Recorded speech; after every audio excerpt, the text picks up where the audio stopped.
জাতীয় শহীদ সেনা দিবসের ঘোষণার পরে আমার মনে হয় এটা দ্বিতীয় দিবস। গতবার একবার হয়েছে, এটা রাষ্ট্রীয় মর্যাদায় আজকে আমরা পালন করলাম। মহামান্য রাষ্ট্রপতি এসছেন, মাননীয় প্রধানমন্ত্রী এসছেন, তিন বাহিনী প্রধান এবং স্বরাষ্ট্র মন্ত্রণালয়ের সিনিয়র সচিব, বিজিবির মহাপরিচালক জনাব আশরাফ সহ আমরা সবাই এবং শহীদ পরিবারের যারা সদস্য নিকটাত্মীয় তারাও পুষ্পমাল্য অর্পণ করেছেন। আজকে বিকেলে দোয়া মাহফিল আছে, ইফতার পার্টি আছে, সেখানে কিছু আলোচনা সভা হবে। এই মুহূর্তে আমার অনুভূতি হচ্ছে বাংলাদেশের স্বাধীনতা সার্বভৌমত্ব রক্ষার্থে যারাই জীবন দিয়েছেন তারা চিরস্মরণীয়, চিরভাস্বর।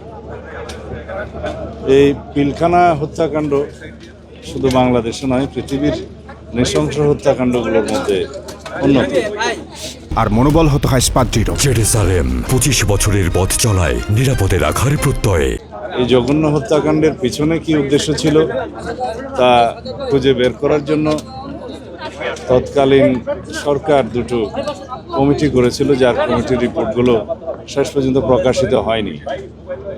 গত অন্তর্বর্তীকালীন সরকারের সময়ে একটা স্বাধীন জাতীয় তদন্ত কমিশন গঠন করা হয় এবং সেই কমিশনের রিপোর্ট আমাদের সামনে এসছে।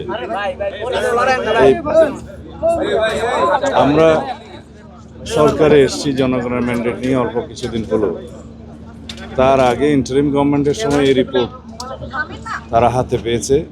সেই রিপোর্ট বাস্তবায়নের জন্য তেমন কোনো পদক্ষেপ নেওয়া হয়নি। আমি দুই একদিনে দেখেছি, আমি কয়েকদিন আগে এই রিপোর্টটা পুরো না দেখেই কিছু কথা বলেছি যেগুলো আজকে সংশোধন করতে চাই। আমরা নতুন করে কোনো তদন্ত কমিশন করব না, যেহেতু জাতীয় একটা স্বাধীন তদন্ত কমিশন গঠিত হয়েছে এবং তারা দক্ষ উপযুক্ত ব্যক্তিদের দ্বারাই গঠিত হয়েছিল।